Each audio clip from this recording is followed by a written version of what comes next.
Bienvenido o bienvenida a Palabras en Silencio, una serie de conversaciones y ensayos alrededor de temas importantes.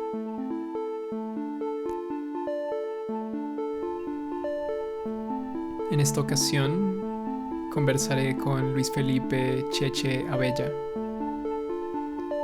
una persona que ha empleado una gran parte de su vida al estudio de preguntas profundas acerca de la felicidad, de quién se es, entre otras. Y últimamente, a cómo estas preguntas se han empezado a responder desde la ciencia, terreno que me parece fascinante.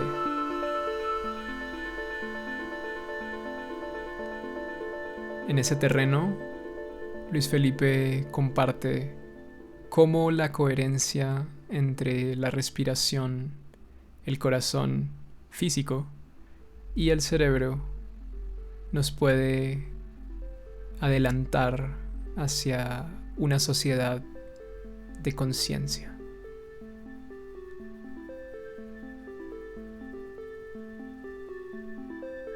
Es mi deseo que esta conversación les sirva para comprender más profundamente y a ayudarnos a hacer ese tránsito hacia la felicidad verdadera y sostenible.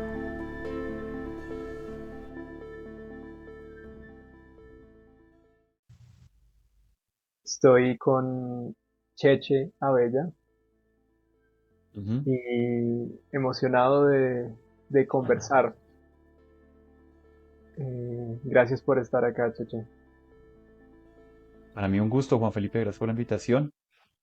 Cheche para los amigos, como te dije, mi nombre es Luis Felipe Abella Villegas, pero Cheche resume la esencia de lo que soy, lo que me conecta con la infancia, con la naturaleza, con lo que quiero en la vida y con lo que quiero compartir. Yo creo que por ahí podemos ir comenzando. Normalmente yo hago la pregunta de que los invitados me hagan un resumen de su trayectoria de aprendizaje. Entonces, te pido que nos hagas ese resumen y de paso nos cuentes la historia del apodo, si te parece conveniente. Bueno, listo, como el apodo es lo primero, de hecho, del apodo no tengo una memoria exacta, fue mi mamá la que me dio esa memoria. En esa época vivía en la Armada, mi papá era capitán de la Marina, vivíamos en Cartagena, en un barrio que se llama Manzanillo. Y bueno, mi mamá lo que cuenta básicamente es que yo lo único que decía en ese primer año era como che, che, che, y ese fue la razón por que las vecinas que eran un poco mayores me bautizaron Cheche y me sacaban a pasear en el carrito y bueno, y no sé cómo los apodos se van conformando, pero de alguna forma cuando ya tuve memoria, que eso, estamos hablando por ahí de los 3 años, algo así, ya los amiguitos nos vinimos a ir a Bogotá y los amiguitos ya me empezaron a decir Cheche, mi hermano me decía Cheche. Mis papás se sumaron al apodo también, la familia, y en un momento todo el mundo me decía Cheche en esos primeros años y bueno, ese fue el tema del apodo. Ya por el lado de lo que cuentas del camino, como el camino de búsqueda espiritual o trascendental, para mí comenzó muy temprano porque teníamos una finquita en los Llanos Orientales de Colombia, que es aquí en Bogotá donde vivo, hay una cordillera, la cordillera oriental, y si uno pasa la cordillera cae en una llanura gigantesca que mucha gente no sabe que ahí es la mitad de Colombia. Todo lo que es la Orinoquía y la Amazonía es la mitad del territorio del país. Y ahí tenemos una pequeña finca con mi padre y mi abuelo. Y a eso de los 7, 8 años, algún impulso me sacaba a mí del kiosco en esa época, el kiosco donde todos compartíamos, y me llevaba a caminar en un sendero que tomaba como 150 metros, algo así, entre la entrada a la finca y un sendero que pasaba por entre un potrero de vacas y caballos y la portada de la finca que daba contra la carretera que llevaba al pueblo de San Martín Meta. Y bueno, esas caminatas en solitario, no recuerdo cuándo fue la primera, lo que sí tengo claridad es que era en solitario y que me paraba en la mitad de ese potrero a esa hora como las 5:30, 5:45 al atardecer y teníamos atrás un cultivo de palma africana, con la suerte que el atardecer era como rodeado de bandadas de nubes, de garzas rojas, negras y blancas, y esto era un evento de cuando el sol se va en los llanos, como hay tanta diversidad, los animales lo despiden, y esto es un concierto gigantesco, maravilloso, y eso, en algún momento algo pasó en mí que entré como en un vacío, sentí que como que me diluía, literalmente pues el ego de un niño de poco más de 1 metro es casi nada, entonces era fácil esa dilución y al principio me recuerdo concretamente que sentí un poquito de miedo, sentí como que me caía, de cierta forma me di cuenta que no había caída, sino que era como caer sin fondo y ese recuerdo fue muy potente, muy potente. Ese recuerdo es un recuerdo de colores, de olores, de animales, de sonidos, donde yo lo que sentí es que había esa posibilidad de pertenecer a todo. Tan profundo sentí esto que no sabía cómo expresarlo. O sea, cuando uno va a charlar sobre esto, pues con niños estaba muy lejano a niños que pudiera explicarle lo que había sentido. Y pues mis papás eran gente normal, como papás que lo quieren mucho a uno, pero pues no había ningún místico a la mano para tratar de explicar lo que pasó ahí y como la diferencia que yo creé en ese momento entre el mundo urbano y el mundo rural, entre Bogotá, frío, lejano, de arquitecturas dispares, como de todo hecho por el hombre, y los llanos en esa magnitud, en esa amplitud, en ese infinito que significa esas sabanas para un niño, con todo alrededor, ¿no? Con los sonidos, los olores, todo se potenció en ese momento y como que desde ese punto, desde ese primer atardecer que yo conecté con la naturaleza, entendí que la naturaleza era mi verdad, era como mi definición más acertada de lo que podía ser una presencia superior, un Dios, y, y casi que toda mi vida, para hacerte una síntesis, me la he pasado como buscando refrescar ese momento en mi presente. Entonces, para eso he hecho múltiples aproximaciones a diferentes caminos. En un momento traté de entender qué era lo maravilloso de la ciudad y de la vida moderna y el progreso, entonces traté como de adecuarme. De hecho, así tomé la decisión de estudiar lo que estudié ingeniería industrial, no porque sintiera que yo tuviera que ver algo con la ingeniería industrial, porque yo era mucho más de la filosofía, de la literatura, me encantaba escribir, me encantaba de alguna forma la psicología, me encantaba pensar que teníamos acceso a pensamientos más profundos y a capacidades más profundas en la medida que nos conectábamos con nuestra naturaleza y con la naturaleza. Pero dije, pues de alguna forma tengo que aterrizar porque estoy como muy volado del planeta y por eso fue esa decisión y la verdad todo es perfecto y correspondiente a nuestro proceso evolutivo. La ingeniería me fue llevando a experiencias y esas experiencias pues de alguna forma dieron en un momento la vuelta, me volví a reencontrar con esa esencia que toqué de niño. Eso pasó hace como 6 años, ahorita te cuento un poco más de eso y aquí estamos en algo que llamo hoy felicidad sostenible, desde la coherencia entre el corazón y el cerebro, que es lo que vengo trabajando como una intersección de muchos caminos ancestrales, de una sabiduría perenne, con la ciencia de los últimos 30 años, neurociencia, neurocardiología, psicofisiología, neuroanatomía, todas las posibilidades que tiene el ser humano en la medida que conecta su cuerpo, potencia su cuerpo desde la respiración y digamos entra en un estado de ser su mejor versión en síntesis, bueno, en todo lo que pueda pensarse que una persona puede ser, familia, papá, trabajador, amigo, etcétera. Y en eso estamos, esos en mis últimos años es la experiencia, la verificación y el compartir esto que te estoy contando. Y entiendo que eres un instructor certificado de HeartMath Institute. Estoy en lo correcto. ¿Cómo fue ese Sí, sí, proceso?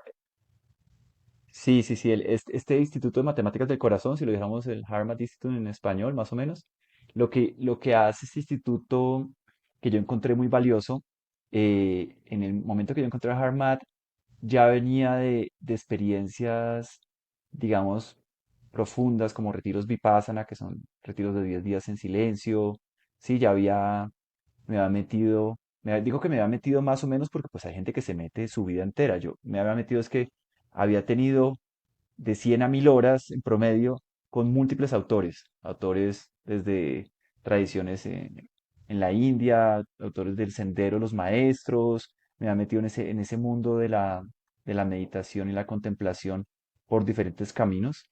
Justamente cuando entramos a esa entrevista te conté que un camino muy reciente que tú también has recorrido fue el de Amigos del Desierto, esta vertiente católica del silencio liderada por Pablo de Ors, pero pues múltiples vertientes, lo que yo fui recogiendo de una y de otra, y cuando encuentro en la ciencia que hace unos 30 años un doctor que se llama el doctor Childre en California dice, bueno, vamos a reunir un grupo interdisciplinario para darle validez a todas estas cuestiones que se han propuesto desde la religión, desde la filosofía, desde la mística, y que son maravillosas, pero necesitamos darles soporte científico. Entonces ellos empiezan a digamos, a reposicionar el corazón como un centro de sabiduría y de inteligencia. Y este doctor Childre, que es un visionario, invita a psicólogos, a neurocientíficos, a diferentes, diferentes investigadores a ponerle a esto papers, a ponerle a esto, sí, libros, a involucrar otras universidades, otros institutos. Y esa década de los 90 es muy interesante porque en los 90 justamente se descubre que el cerebro tiene un sistema nervioso autónomo. O sea, hay neuronas perdón, el cerebro no, el corazón. Se descubre que el corazón tiene un sistema nervioso autónomo, que hay neuronas en el corazón y que esas neuronas le dan al corazón autonomía para, digamos, lidiar o identificar ciertas emociones y transferir esa información al cerebro. Se descubre, por ejemplo, que la relación cerebro-corazón es muy estrecha y más aún, más interesante, es que el corazón pesa mucho más en esa relación que el cerebro. O sea, el 80% a 90% de la información va del cerebro, del corazón al cerebro y no del cerebro al corazón. Es decir, se empieza a descubrir que el corazón realmente puede ser el director de la orquesta. Se hacen, digamos, estudios ante estímulos externos, donde primero hay una variación en el corazón, específicamente en la variación del ritmo cardíaco del corazón, y luego en el cerebro. O sea, microsegundos antes en el corazón, luego en el cerebro. Entonces se empieza a trabajar todo el tema, por ejemplo, de la intuición como una inteligencia del corazón desde la neurocardiología, que es una ciencia que nace con ese descubrimiento de ese pequeño cerebro en el corazón. Entonces esta neurocardiología empieza a estudiar todas estas relaciones cerebro-corazón y pues múltiples, no solamente HeartMath, sino multiplicidad de universidades empiezan a trabajar con esto.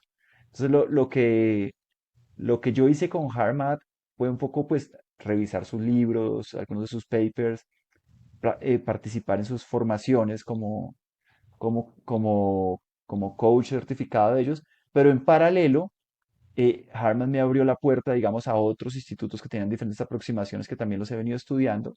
Por ejemplo, en Inglaterra hay uno que se llama Complete Coherence, coherencia completa, donde liderado por Alan Watkins, que es un cardiólogo y neurocientífico que ha estado muy cerca, no, ya no tanto de Estados Unidos, sino más a Oxford y a toda la investigación del lado de Inglaterra. Y él se ha especializado, por ejemplo, en coger toda esta ciencia del corazón y trasladársela a gente que toma decisiones importantes. Él se ha enfocado principalmente en presidentes de empresas, también en deportistas olímpicos, en gente con decisiones muy importantes, principalmente a nivel corporativo. Y lo que se está mostrando desde Harvard, desde Complete Coherence, desde diferentes universidades que están metidas en el tema, es primero la relación que tenemos clave que podemos establecer, digamos que podemos gestionar entre respiración, corazón y cerebro a partir pues a partir de prácticas sencillas que en muchas culturas ya estaban identificadas, pero que aquí se han validado pues con electrocardiogramas, con electrocefalogramas, ¿sí? Yo creo que es un espacio propicio y creo que eres la persona propicia para hacerle esta pregunta y es, digamos, en las tradiciones espirituales o de sabiduría perenne, se habla mucho del corazón, el corazón, el corazón, el corazón, el corazón.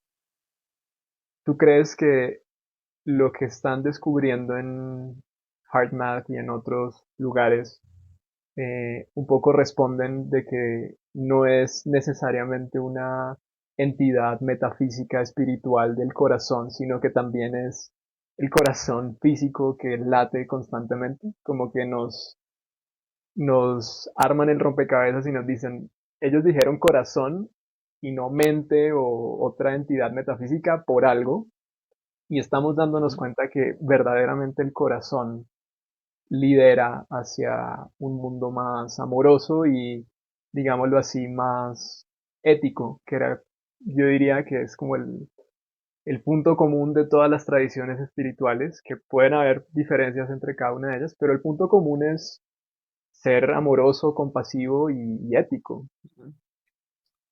No, y tienes razón, había un encuentro de muchas tradiciones, tradiciones ancestrales, los egipcios, eh, la cultura china, el corazón es emperador en toda la medicina china.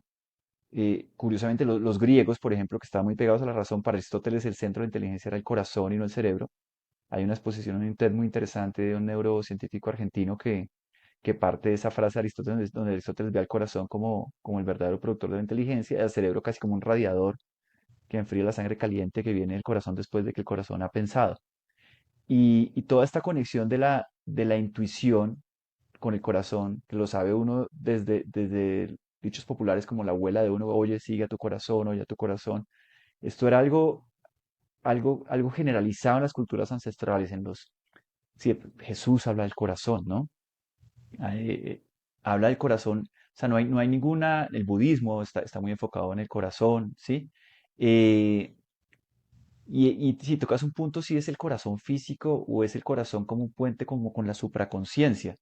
Y pareciera que cuando Hartman empieza a trabajar con el corazón, vamos primero a la ciencia, lo que Hartman dice, ok, usted puede respirar de cierta manera, puede respirar 5 segundos inhalando, puede sostener un segundo, 5 segundos exhalando, y en la medida que usted mantiene esa respiración de 5 segundos inhalando, 5 segundos exhalando continua, lenta por la nariz sabemos que filtra el aire, que calienta, que presuriza, que facilita el aprovechamiento del oxígeno en los pulmones, que la nariz conecta además con centros claves como el hipocampo, como la amígdala en el cerebro, no la boca es más una respiración de urgencia. Entonces, cuando uno está utilizando la herramienta de la nariz y la nariz empieza a llevar al corazón, aparece esa respiración de 5 segundos exhalando, 5 inhalando, empieza a llevar el corazón a una frecuencia que se estima en 0.1 Hz y se descubre que esa frecuencia es también la frecuencia del campo electromagnético del planeta Tierra y empezamos a darnos cuenta que realmente lo que pasa acá pasa afuera y que si el corazón está en esa frecuencia de 0.1 Hz, la variación del ritmo cardíaco, que el corazón y el cerebro se comunican de múltiples maneras, pero esa manera, esa comunicación en ondas, en esa frecuencia de ondas sinusoidales, porque digamos que el corazón puede estar vibrando entre cada latido del corazón de maneras desordenadas, pero cuando empiezas a respirar de esta manera, empiezas a llevar el corazón a unas ondas sinusoidales, o sea, crestas y como montañas, sí, que se empiezan a armonizar como una sinfonía. Esa sinfonía va del corazón al cerebro y el cerebro empieza a recibir esa sinfonía de una manera constructiva. O sea, la coherencia cardíaca, que es la primera técnica de HeartMath para llevar el corazón desde la respiración a esas ondas sinusoidales, empiezan esas ondas a subir al cerebro y empiezan a conectar con el sistema nervioso autónomo. Empiezan a nivelar nuestro ritmo simpático y parasimpático, es decir, la forma en que nos aceleramos, nos desaceleramos, sí, empezamos a entrar en ritmos más coherentes y esos ritmos coherentes empiezan a impactar también, por ejemplo, el sistema hormonal. Sí, el hipotálamo que produce las hormonas claves empieza no a producir hormonas de estrés, sino empieza a producir hormonas constructivas para nuestro cuerpo. Y eso empieza a tocar otros sistemas hasta que toca todos los sistemas del cuerpo, los 78 órganos del cuerpo empiezan a entrar en armonía y empezamos a ser realmente la mejor versión de nosotros mismos. Esa mejor versión, primero con nosotros mismos y después se refleja afuera. Lo que empieza a identificar además la ciencia es que si a ese corazón que está en esa armonía, lo cargamos de lo que tú acabas de mencionar, lo cargamos de emociones constructivas que se transforman en sentimientos, en actitudes como la paz, como la gratitud, como el amor, la intuición se potencia. ¿Qué es esa intuición? Esa inteligencia del corazón. O sea, empezamos en determinados momentos a aprovechar todo lo que hemos acumulado en la vida en un instante para tomar una decisión correcta. O empezamos a ser mucho más sensibles a campos electromagnéticos. Sentimos a las personas, sentimos a los animales. Yo trabajo con caballos, entonces los caballos, una vez que estás en coherencia, te acogen y te reciben y te integran a la manada y te ayudan a profundizar tu coherencia en paralelo con el caballo. Empezamos a sentir digamos, lo que nos conviene, a tomar las decisiones más correctas y también empezamos a sentir una supraconciencia o empezamos a conectarnos con un campo de información donde fluimos de una manera mucho más espontánea. Entonces, digamos, estamos en ese punto donde eventualmente cosas tan deseables como la coherencia, empezar a sentir y actuar en la misma línea, como la ética, ¿sí? Empezar a tener una ética intuitiva que nos permite tomar la mejor decisión, empiezan a fluir. Todo lo contrario, Juan Felipe, que te cuento, si fuera lo opuesto, si empezamos a respirar de manera agitada, desordenamos la variación del ritmo cardíaco, mandamos un mensaje incoherente al cerebro, el cerebro empieza a defenderse y empieza a generar una farmacia de cortisol y de estrés, ¿sí? Y empezamos a hacer una versión muy poco constructiva de nosotros mismos. Entonces, aquí lo interesantísimo que nos estamos dando cuenta es que a través de la fisiología, respiración, corazón, cerebro, empezamos a liderar la orquesta. Y sí pareciera que el corazón, científicamente digo, es el líder de esa orquesta. ¿Sí? La orquesta, la mayoría está en el cerebro, donde hay 86 mil millones de neuronas. Sin duda ahí se están moviendo todos los sistemas, los órganos y todo. Pero hay un director de la orquesta que está en el corazón y que es determinante, sobre todo a través de esa variable que es la, la, el- la variación entre cada latido del corazón, entre cada pum, pum, hay una variación y ese es el factor clave para que el corazón entre en coherencia cardíaca y construya con el cerebro esa sinfonía, ¿sí? Esa sinfonía de la alegría, que podríamos llamar. Alguna vez he utilizado la sinfonía de alegría de Beethoven para exponer todo esto de una manera más musical y más clara, y me parece que es un buen ejemplo ver cómo en determinado momento entra el director y cómo la sinfonía es capaz de mantenerse. Y ese mantenimiento de la sinfonía, como te digo, tiene que ver con gratitud, tiene que ver con amor, tiene que ver con paz, con intuición, con cómo nos relacionamos desde una escucha atenta, desde un lenguaje compasivo, de cómo evolucionamos convirtiendo ese ritmo, esa respiración conectada con el corazón y con el cerebro, la respiración la convertimos en una meditación consciente.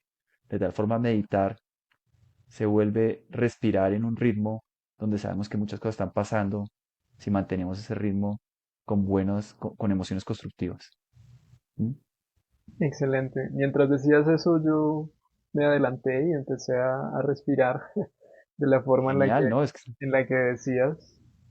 Y ¿mm? creo que me parece muy fascinante que traigas esto porque creo que es una forma de traer bienestar a personas que de pronto están más con temperamentos técnicos, numéricos, científicos, porque de pronto no conectan con ese lenguaje tan literario, tan metafísico, sino que quieren ver como números, ¿no? Entonces me parece una gran oportunidad que los números de alguna forma empiecen a reflejar como, como esa conexión con pues lo que deseamos profundamente, que es estar mejor, estar en Ujú, paz, estar tranquilos. ujú. Sobre ese punto, solo me queda una duda. Parece que el tema clave es la variabilidad cardíaca, ¿cierto? Y dices tú La que variedad del ritmo cardíaco, sí. la La variabilidad variedad entre cardíaca. entre cada latido de tu corazón.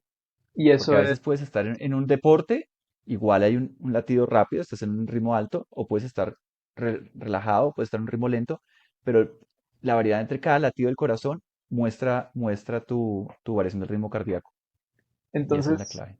digamos, como que grafican, o sea, como que miden esa variabilidad entre cada ritmo cardíaco durante un periodo de tiempo.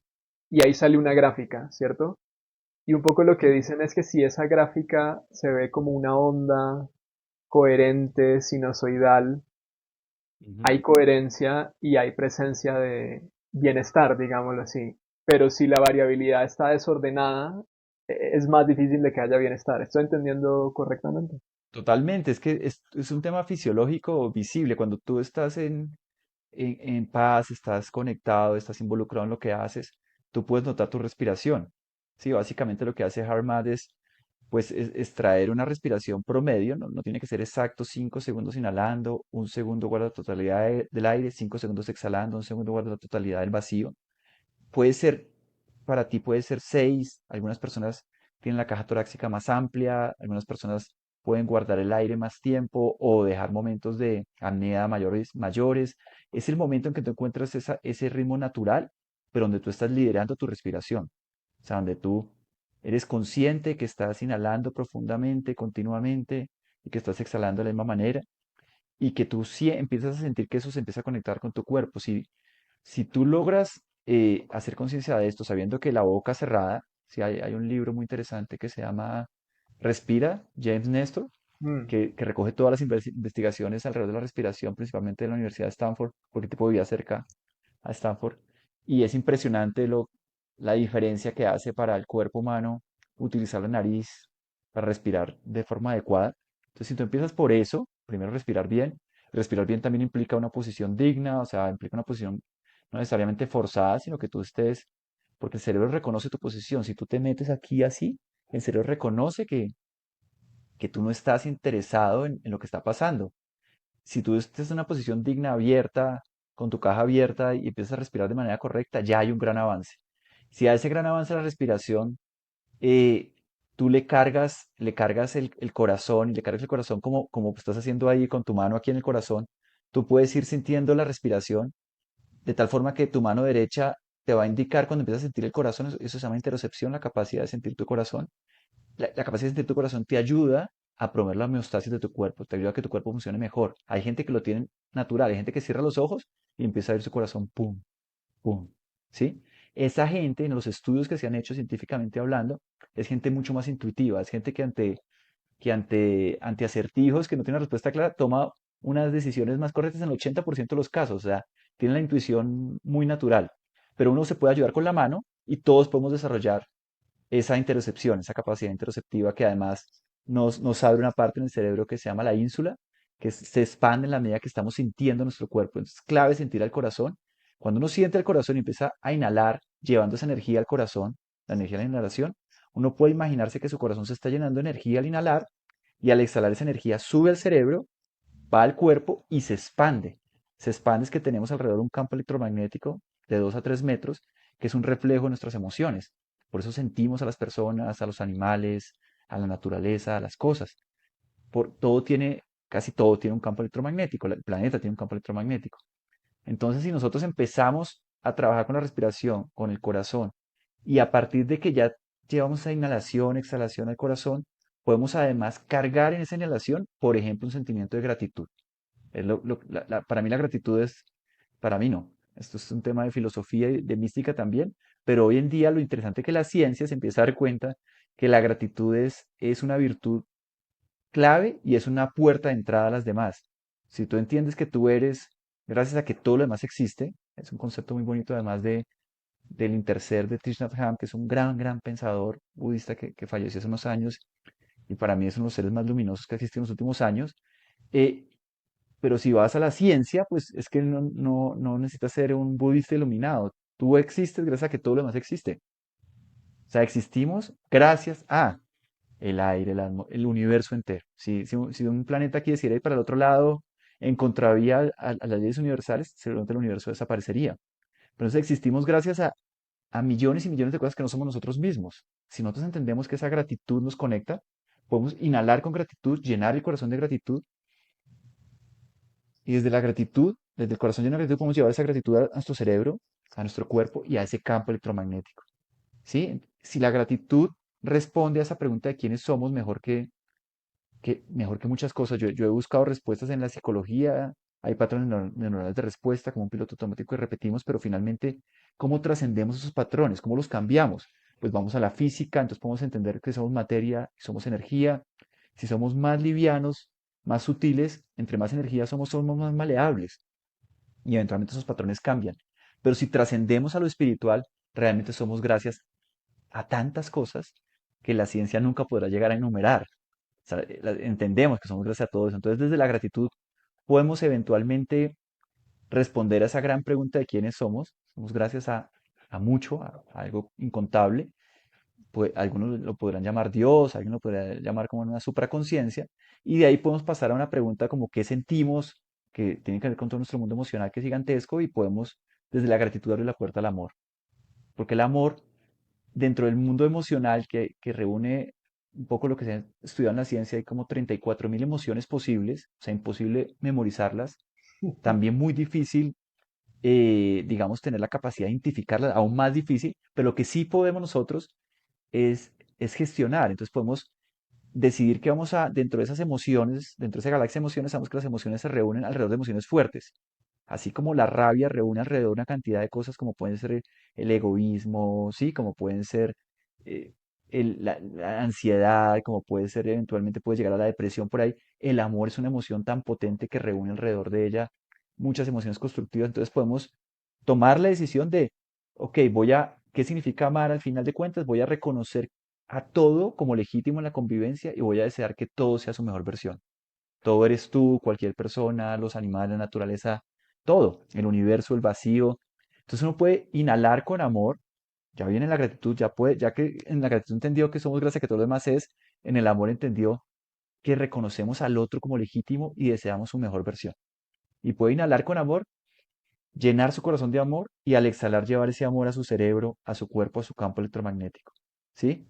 Y así vas avanzando, vas a la siguiente pregunta clave que es, después de quién soy, después de qué siento, viene qué pienso, y eso te lleva al mundo del pensamiento, y te lleva pues a la locura, a la loca de la casa, y ya sabemos que los estudios nos dicen que hay más o menos 70.000 pensamientos, que el 90% son repetitivos día tras día, que el 50% son falsos, pero que el cerebro responde a todos. O sea, el cerebro responde a los verdaderos y a los falsos, y responde pues con la farmacia que tenemos ahí, con todo nuestro sistema hormonal. Entonces nosotros podemos también gestionar como en qué pensamiento queremos meternos y podemos entrar en ese pensamiento que nos vacía para que entre esa totalidad, la paz. O sea, entender la paz como un verdadero estado de éxito. Igual, podemos inhalar con paz, llenarnos de paz, llevar esa paz al corazón, del corazón al cerebro, del cerebro al cuerpo y irradiar esa paz a nuestro campo electromagnético.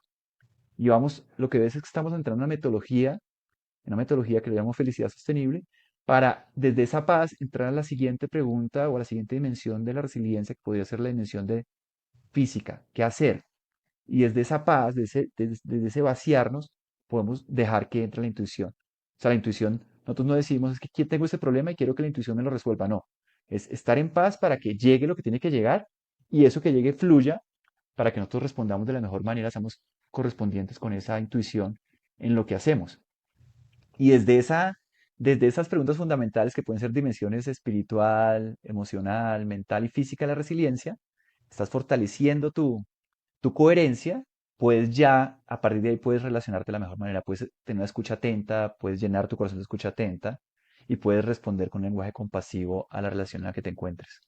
Y de ahí pasas a una última dimensión para cerrarte ese tema que yo manejo con 6 dimensiones, que es la evolutiva, donde tú, ¿cómo cargas esto? Pues en cada respiración consciente estás convirtiendo la respiración en una meditación. En una meditación todo el tiempo, en la medida que te des cuenta que estás inhalando con gratitud, puedes abrir la puerta al amor, puedes exhalar con paz y abrir la puerta a la intuición. Es decir, puedes coger todo esto que hablamos, resumirlo y sintetizarlo en tu respiración. Inhalas con gratitud, abres la puerta al amor, exhalas con paz y abres la puerta a la intuición. Y si tú pudieras mantener esto constantemente, charlando conmigo, haciendo deporte, con tu familia, en tu trabajo, pues imagínate el cambio que vas a tener porque estás ocupando el espacio que eventualmente antes ocupaba el afán, la rabia, el estrés, la violencia, ¿sí? Es una gestión. Si lo miras desde el punto de vista que sabes que tengo mi vida empresarial, si lo miras desde el punto de vista empresarial, estás gestionando tus stakeholders internos, estás gestionando tus dimensiones internas de la resiliencia. Que estés haciendo lo mismo que haría Buda, pues posiblemente estás muy cerca, pero lo estás haciendo de una manera súper práctica y avalado por la ciencia. ¿Mm?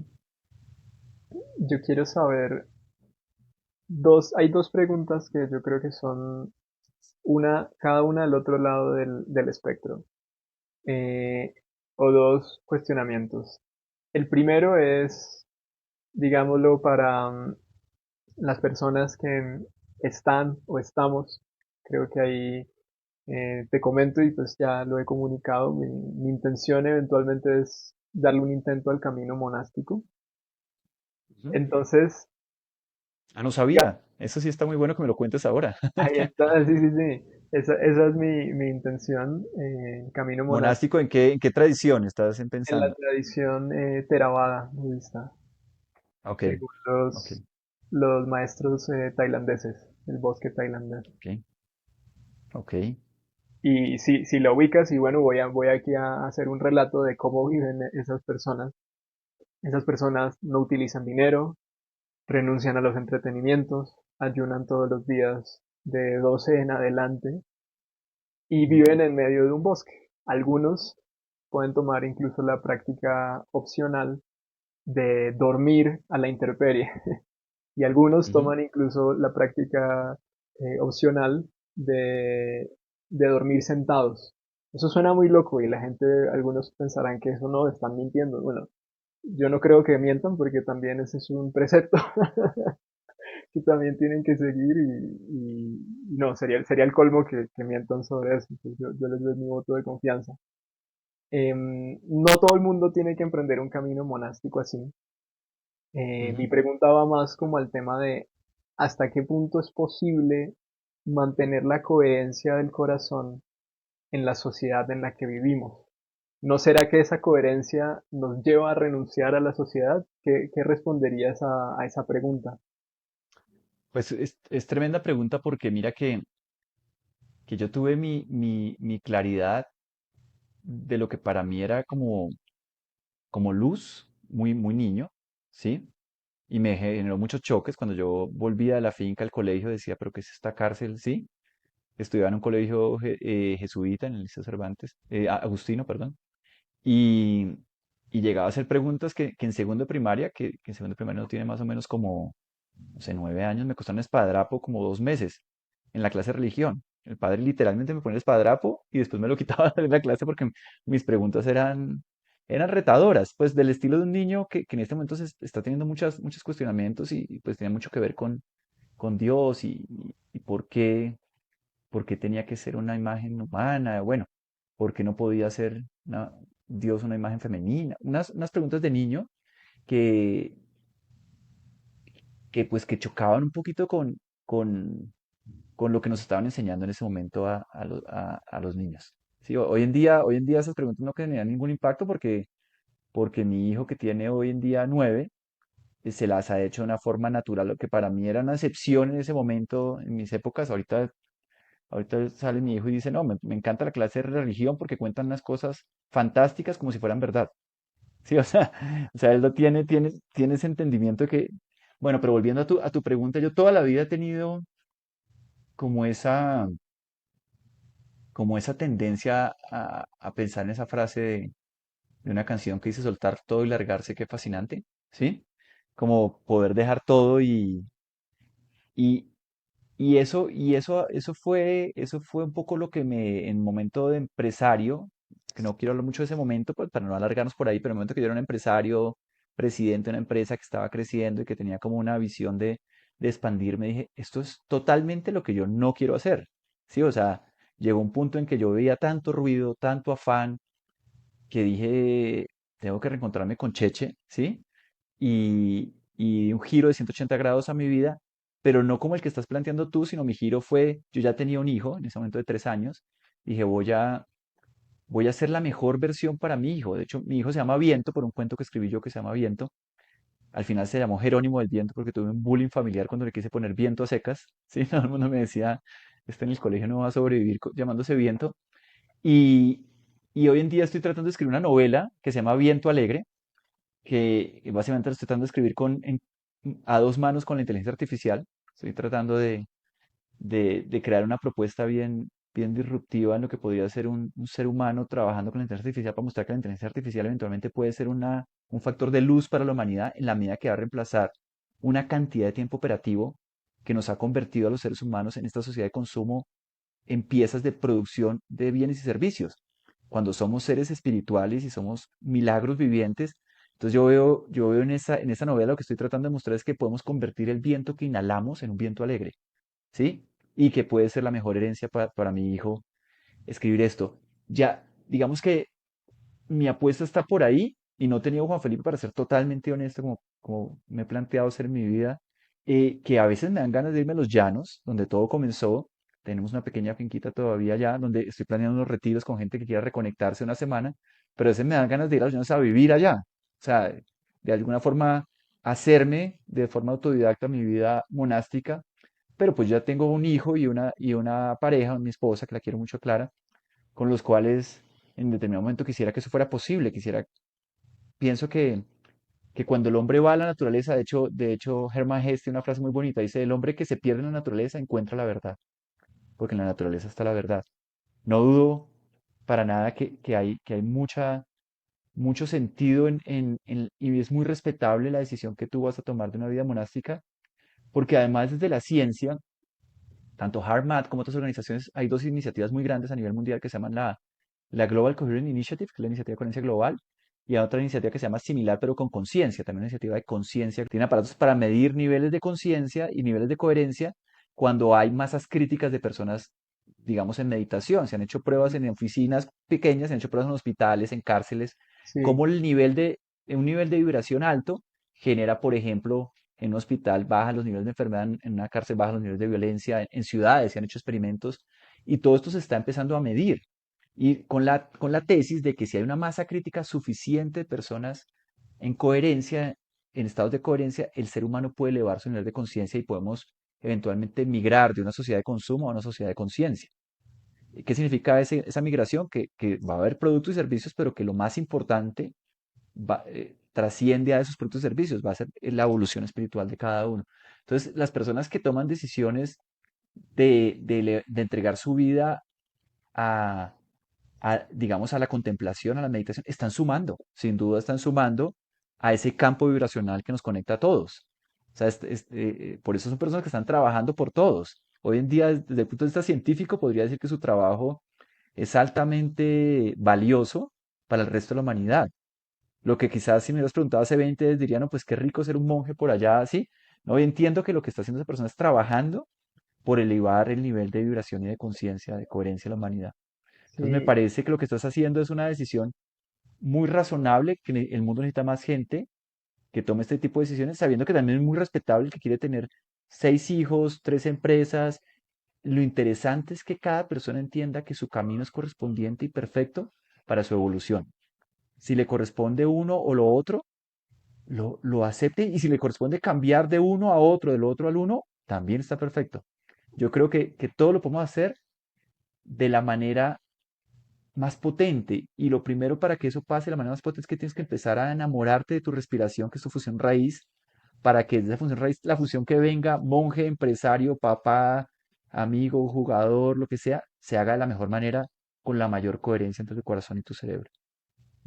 Hace unos días escuché una frase en internet que decía que el camino es distinto para cada persona. Del mismo modo en que si quieres llegar al parque Yellowstone desde Los Ángeles, tienes que ir, creo que hacia el oriente, y si quieres llegar desde Nueva York, tienes que ir hacia el occidente. Ujú. Entonces, creo que cada persona está en un lugar muy específico de su vida y lo que significa su llamado, digamos, el lugar en donde mayor bienestar puede generar, pues es distinto para cada uno. Si yo tuviera un hijo de 3 años, creo que sería bastante irresponsable dejarlo por allá y irme a renunciar. Y creo que incluso la misma comunidad monástica me devolvería, me diría, no, usted está es aquí queriéndose zafar de su camino, de su No, responsabilidad. pero ni creas porque un papá irresponsable es un príncipe que dejó no solamente a su hijo, sino su reinado y todo para irse a andar por ahí y se convirtió en Buda, ¿sí? Ya tenía hijo y tenía esposa y a los dos se despidió y lo llamó. Al final, ¿qué es lo que te llama adentro? Yo pienso que el llamado más importante es saber si él nos está llamando un llamado egocéntrico, si queremos engrandecernos nosotros, lo cual es el camino opuesto a la felicidad, o si realmente nos está llamando un llamado de servicio, de dar, sí, de podernos darnos a la vida, al mundo, ser lo más luminoso para los demás, que pienso que ese es el llamado, pues, de adentro, el corazón. Y Sí, ahí, pues, nada como tu intuición, tu conexión contigo para entender cuál es el llamado y entender cómo ese llamado evoluciona en el camino que te corresponda, que nos corresponde a cada uno. Es que cada uno está en ese desafío, la persona más humilde del mundo, la más rica, la más sabia, la más ignorante, estamos sin excepción en ese camino, y ese camino no para, así pare otras cosas. Por ejemplo, ahorita mi mamá está con un tema de memoria que es algo que me reta mucho, está pasando por una enfermedad huérfana que está perdiendo neuronas a corteza prefrontal y siendo una persona que tiene una memoria gigantesca, y yo trato de verle y digo, claro, eventualmente en su camino hay una etapa que le corresponde libre del pensamiento, libre del pasado, libre del futuro, para traerla al presente. Que su enfermedad es una oportunidad de presente y según la tiene que vivir para trascender esa parte que le falta todavía. Sí, Entonces, no hay excepción, ¿ah? pero volviendo a la historia, es que yo creo que hay un texto muy famoso, ¿no? Creo que es la tabla esmeralda, que dice que como es adentro es afuera, como es arriba es abajo. Yo creo que volviendo al ejemplo de tener un hijo y tomar una vida renunciante, pues si yo tuviera ese hijo en el contexto de una familia multimillonaria sabes, que le puede proveer muchas cosas, como probablemente era en su época el caso de Siddhartha Gautama, futuro Buda, pues, sabes, como esa decisión de ir a ser renunciante, como que, hombre, o sea, el hijo no iba a padecer carencias tenaces estando por allá con cualquier persona que lo cuidara, ¿no? Entonces creo que también un poco como complementando eso que dices, creo que es un llamado al corazón, pero el corazón, entiendo yo, y de pronto aquí podemos seguir conversando, yo creo que el corazón no es prerracional, sino suprarracional. O sea, el corazón me parece a mí que, o la intuición, más bien, voy a usar esa categoría porque el corazón nos quedamos como en el plano del cuerpo. Me parece que la intuición es capaz de integrar la razón dentro de un conglomerado más grande y tomar una decisión desde ahí. No es como decir algo que yo iba pensando es, no, no, no, es que mi intuición me dice que vaya y le robe esto a la otra persona. Creo Sí, que la generalmente la intuición es intuición capaz nunca te de, va a llevar por caminos por caminos que hagan que no te daño. corresponden, Sí, sí, que te hagan daño. También tenemos que partir de dos cosas que me parecen como muy interesantes que también las he observado en mi camino. Mira, yo lo que esta charla contigo y la oportunidad de estar compartiendo estas ideas y con la gente que comparto ahorita en todas las cosas que hago, que me fascina hacerlo, que entiendo que estoy volviendo a mi esencia, que en un momento me desvié por ella, quizás porque estaba, como te digo, buscando pertenecer más al mundo, quizás por miedo, quizás me veía muy, muy lejano al resto y quería como ser parte de la manada. Ahora que estoy volviendo a ser en esencia yo mismo, lo que agradezco profundamente es que yo tuve, por ejemplo, una quiebra empresarial súper fuerte, ¿sí? Y gracias a ese punto, pues estoy en lo que estoy. O sea, yo soy un agradecido con mi sufrimiento, lo que para alguna persona podría ser una razón de casi quitarse la vida, porque literalmente hay gente que se quita la vida cuando tiene problemas económicos. La dimensión económica es una subdimensión, ni siquiera yo la encuentro como una dimensión. Yo hoy estoy enfocado en 6 dimensiones: la dimensión espiritual, que es toda la pregunta fundamental, ¿quién soy? La dimensión que tocamos eso antecitos, ¿te acuerdas?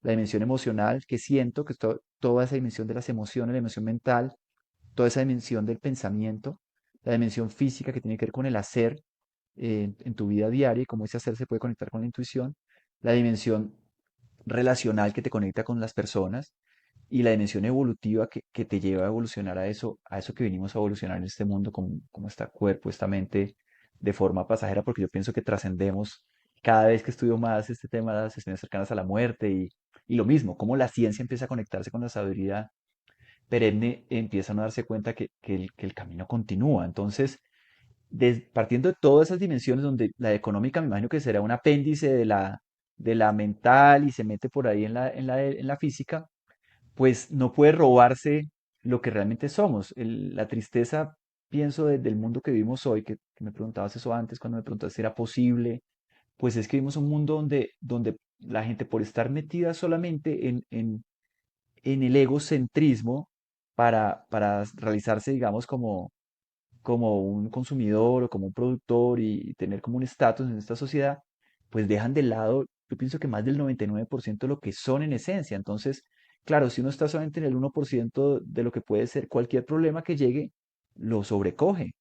Porque cualquier problema que llegue es demasiado grande para lo que uno se ha reducido. Si en cambio uno se expande y se expanden estos inconmensurables como puede ser la gratitud, como el amor, como la paz, como la intuición, esos problemas de la vida empiezan a ser aprendizajes, empiezan a ser oportunidades de crecimiento, llámese la quiebra, llámese la muerte de alguien cercano, la enfermedad.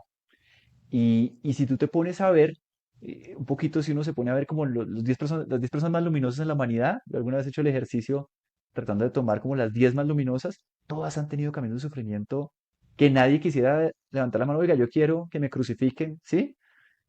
eh, Porque nadie va a decir eso, ¿sí?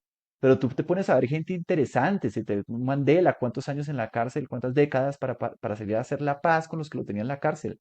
Un Gandhi ha desarrollado toda una propuesta de no violencia a partir de casi morir de hambre si alguien era capaz de hacerle daño a su enemigo, ¿no? Hasta que su enemigo estuviera en paz, él comía. Y cuántas historias, ¿no? Mira, por ejemplo, recientes, por ejemplo, un Pepe Mujica, que yo lo admiro mucho, el expresidente del Uruguay, eh, que pasó, que era un gran lector y un revolucionario, pero de tantos años de cárcel, le mostraron que el camino no era la violencia, y el tipo sale a ser este personaje luminoso, ¿no? Gente latinoamericana, Facundo Cabral, tuvo una vida muy sufrida y hay cosas de él que son maravillosas. Thich Nhat Hanh vino de Vietnam a proponer la paz y a convencer a Martin Luther King que lo ayudara en su campaña por la paz en el Vietnam.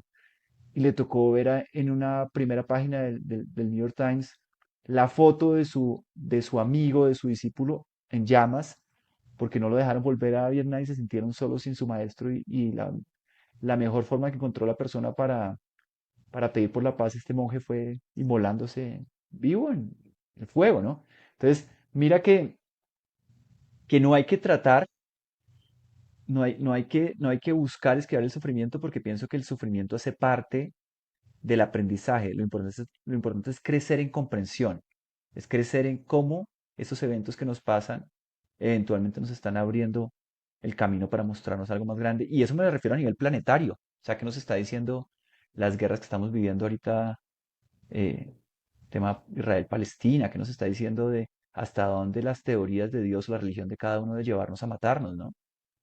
O todavía las guerras por el poder, ¿sí? Como estamos viendo en Rusia y en Ucrania, y las industrias que mueven estas guerras y todo esto, ¿a qué nos lleva? A que el ser humano realmente tiene que expandirse en su conciencia para que tomar perspectiva de esto que nos ha aprisionado y nos ha condicionado para siendo muy pequeños, ser muy vulnerables ante los problemas externos y reaccionar de maneras no constructivas.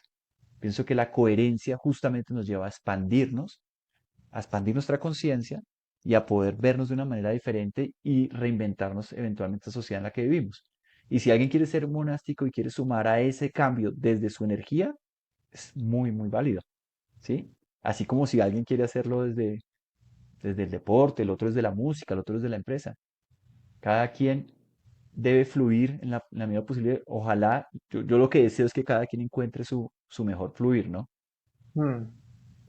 Me surgió como la iniciativa pues de seguir reflexionando un poco como de, bueno, hasta qué punto ciertas profesiones son compatibles con la intuición. Creo que ese es un tema profundo, un tema interesante, ¿no? Como si, por ejemplo, un ladrón puede estar conectado con su intuición, un ladrón profesional. Y si hay de ese tipo de personas, es posible que sea un ladrón y al mismo tiempo esté conectado con su intuición.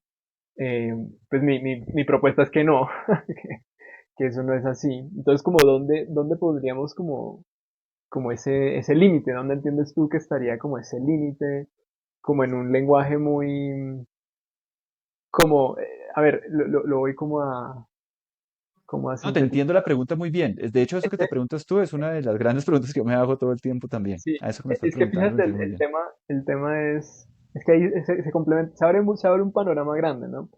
Porque fíjate que Carl Jung decía que el que no conoce a su sombra va a seguir a sus neurosis y luego les va a Ujú. llamar destino o intuición. Posiblemente, o instinto, sí. Mira, eso que me cuentas, Juan Felipe, me lleva como lo esencial de lo que estamos hablando. No importa hablar en desorden porque pues, que finalmente el desorden al final todo converge al orden, ¿no?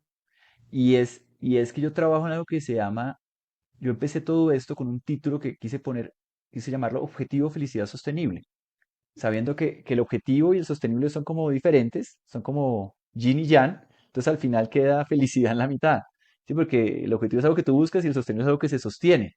Mm, Entonces, la forma de sostener la felicidad es que tú tengas un objetivo de mantenerla, ¿sí? Y, y eso tiene que ver con la perspectiva de tu felicidad, ¿sí?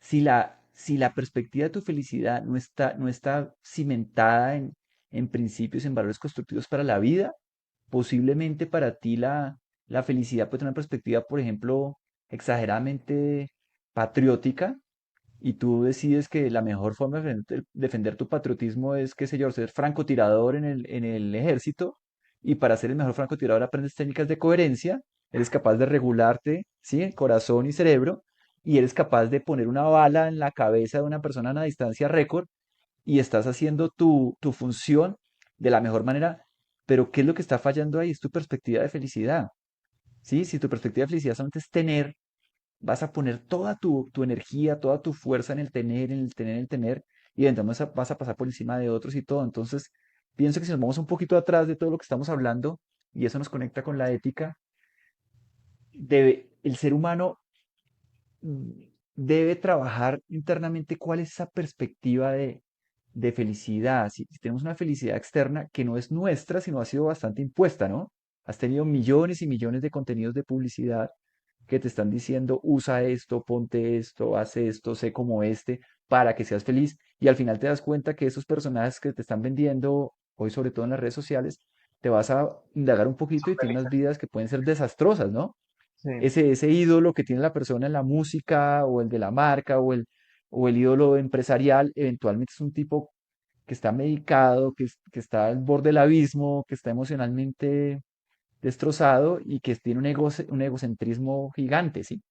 Y entonces dices, uy, uy, uy, pero a ver, si supuestamente ser feliz era eso, era tener eso. Y le pasa mucho a la gente que eventualmente consigue algo muy grande material y que después cae, que sí, ¿ahora qué? ¿Sí? Entonces ahí viene la pregunta de fondo, si la felicidad no está afuera, sino está adentro.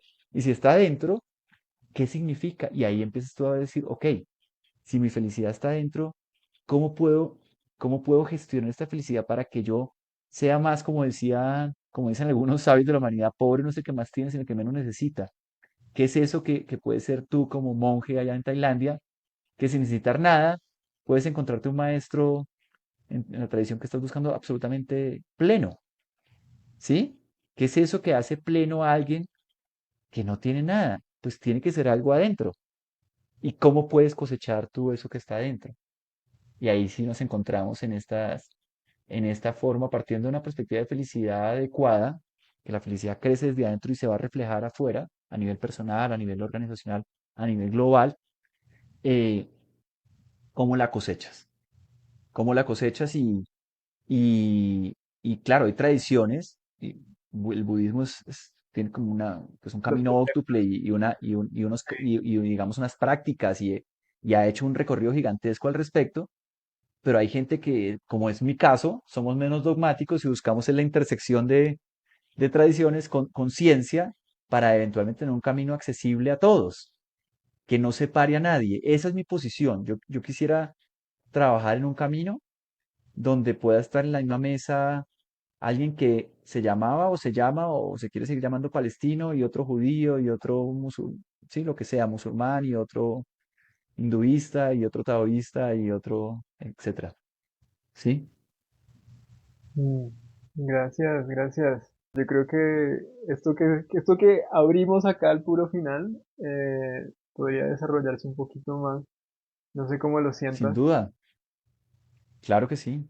Claro que sí, no, No sé. uno puede trabajar desde la perspectiva de felicidad para ir bajando. Así lo trabajo yo en mis talleres ordenados. Es que contigo arranqué una charla espontánea. Mm, mm, ¿Tú crees que tener normas éticas fijas, como por ejemplo unos preceptos fijos, es algo conveniente para como acrecentar esa sabiduría del corazón? ¿O más bien hay que darle primacía como al sentir y y como no enfocarse tanto como en esos principios éticos claros o un balance, no sé, ¿cómo ves como la interrelación entre esos dos lugares? Lo que yo entiendo es que a veces el lenguaje tan del sentir no, no logra llegarle a muchas personas. Ujú. Probablemente tenga que ver con esto que ha hablado el doctor Gabor Mate. No sé si conoces el trabajo del doctor Gabor Mate, de No. que virtualmente todas las personas o las personas que se hacen llamar normales han tenido situaciones traumáticas que las ha Ujú. desconectado profundamente de sí mismas. Y lo que yo he ido explorando es que a una persona de ese tipo de pronto le cuesta eh, llegar y decir, ok, me voy a concentrar en la respiración, voy a sentir mi corazón, voy a empezar a sentirme bien, porque este lugar en su interior como que ha sido equiparado con peligro, ¿sí? Porque en algún Ujú. momento ese lugar estuvo tan desbordado de estrés que lo que la persona entendió, o la persona, o el cuerpo, o la mente entendió que era lo más conveniente era salirse de ese lugar. Ujú. Entonces, con ese tipo de personas, yo a veces pienso que puede ser útil normas como claras y de pronto después como ir, como ir entendiendo el sentido profundo de la norma, ¿no? Como que no es sencillamente seguirla a rajatabla, sino que también tiene un propósito, ¿no? Tiene un propósito más eh, ulterior. Lo que acabas de decir, lo último que acabas de decir, Juan Felipe, me conecto mucho con eso. Eh, y es, y es que tú puedes encontrar entrenamientos, por decirlo así, la palabra entrenamientos, eh, donde te puedan llevar a, el programa que yo hago de coherencia se llama Entrénate. Y es porque sí, tú le puedes decir a la persona, respira en estos tiempos, conecta la energía con el corazón, métele gratitud, métele, y explicar la gratitud para darle un sentido a eso, el amor, la paz, la intuición. Pero, pero eso es para que la persona entre, y mi esperanza y mi visión es que la persona, una vez que entra, ahí tiene un amplísimo camino para reconocer en ella misma su potencial y su luz. Claro que ese entrenamiento puede costarle a una persona mucho más que a otra, dependiendo de esas influencias del pasado, dependiendo de cuánto pesa en ella eh, sus condicionamientos de religión, de filosofía, de política, de nacionalidad, etcétera. Tienes razón ahí, y algunos de esos condicionamientos son traumas. Eh, Mi esperanza es que cada persona tiene la posibilidad de entrar y mira que el mismo budismo, que es muy, muy de normas, siempre cuando tú estás haciendo la iniciación del budismo, siempre repites hasta alcanzar la iluminación, ¿no? O sea, como que esta barca me lleve hasta cierto punto, en ese momento me bajo de la barca del budismo, ya no hace falta, ¿sí? O sea, ya llegué a un punto en que ya puedo seguir. Quién sabe hasta alcanzar la iluminación, porque pues eso pareciera casi que inalcanzable para los mismos lamas, que ellos mismos son como muy, muy humildes, ¿sí? Que la ven lejísimos o que les faltan todavía muchas vidas. Eh, yo en el budismo tengo la oportunidad de estudiar algunos lamas desde la filosofía, otros como Thich Nhat Hanh, que es muy, muy desde la práctica del mindfulness, y pues como Goenka con el Vipassana, que es desde el silencio. Y al final lo que yo encuentro, por ejemplo, en el budismo, que tiene tanto camino, y que hay cosas que son muy, muy, muy como si en el silencio estuviera todo, tipo Vipassana, pero hay otros que son caminos muy, muy robustos, muy elaborados, como el budismo tibetano, donde hay como hay dogma, sí, hay ciertas pautas que te llevan a estar como que si está conmigo, no está en otro lado, está conmigo, no está con el otro. Entonces, ¿qué es lo que te digo? Lo último que dijiste, o sea, aprovechar esos entrenamientos, siempre teniendo en cuenta que la verdad y que esa luz inconmensurable está dentro de ti como parte de este universo del cual eres hijo, del cual nos hace hermanos a todos. Hay una historia que me brotó, como sentí como la luz cuando tú decías eso. y es una historia del canon Pali, budista precisamente. Y es que cuando el Buda se iluminó, esto dice la historia, él no tuvo que dejar el código monástico. Él simplemente estaba enseñando y sus discípulos se juntaban y como que había una armonía que no buscaba esa necesidad que no necesitaba de, no haga esto, no haga esto, no haga esto, no haga esto, como de normas, reglas, mucho más precisas. Em, Cogiendo mi formación como abogado, una cosa son principios, que son como un panorama como general, y otra cosa son Ujú, reglas, que es ujú, el que hace esto incurrirá en esta pena, o sea, ujú, mucho más precisa. Entonces, el Buda estuvo mucho tiempo sin la necesidad de hacer eso. Y en un pasaje em, estaba hablando de, esto puede entenderse como mitología, creo que son historias que pueden señalar a cosas profundas. Estaba hablando de cómo los anteriores Budas no continuaron como que no dejaron un legado muy avanzado. Y como que estuvieron ahí un tiempo y la gente vivió muy feliz, pero como que luego eso no perduró en el tiempo. Entonces le preguntaron, bueno, ¿y eso por qué pasó? ¿Por qué pasó eso? Y dijo, no, es que ellos no establecieron el código. Y entonces este discípulo le preguntó al Buda, bueno, pero establezcalo ya. Sí, como hágalo ya. Y él dijo, no, no, no. Cuando esta enseñanza se haga mucho más popular, en ese momento es necesario establecer esas normas. Y claro, pienso luego en los sistemas jurídicos. Difícilmente podríamos, o sea, si quisiéramos resumir el código penal, por ejemplo, sería ame al prójimo como a usted mismo. exacto. Y para eso tienes que saberte amar a ti mismo, ¿no? Para eso tienes que haber sentido el amor en ti mismo, sí, la gratitud en ti mismo. Ahí está el gran tema.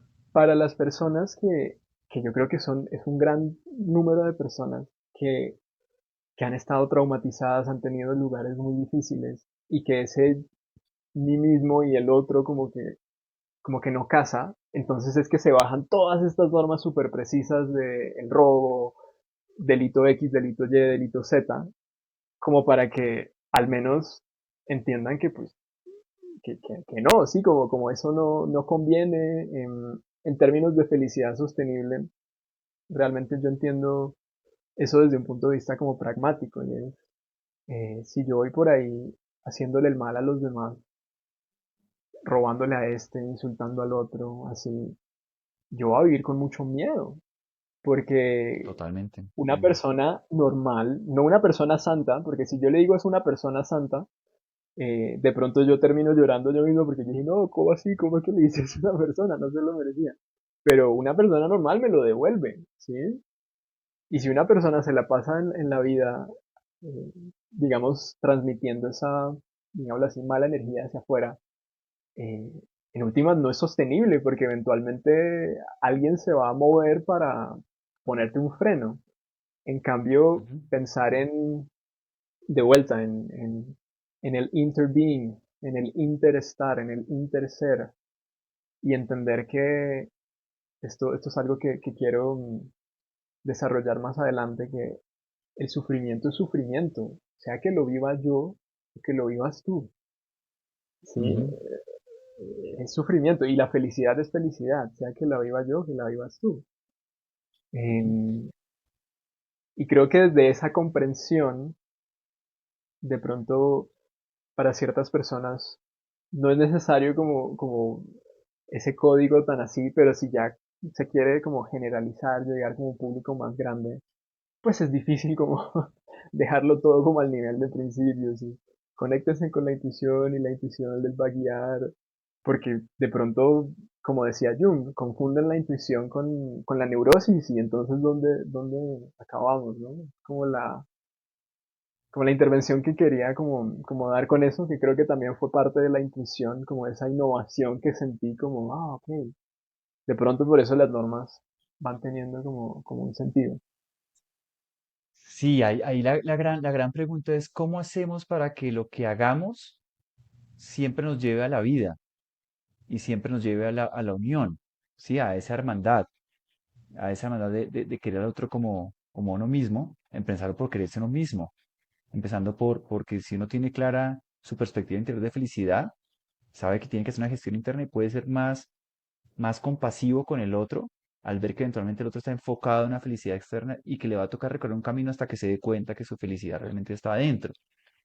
Pero en esas cuestiones sencillas que estamos hablando, ¿cómo hacer para que ese camino o esa metodología que escojamos, por eso yo me he ido tanto a la ciencia, no nos separe, sino que nos una, ¿sí?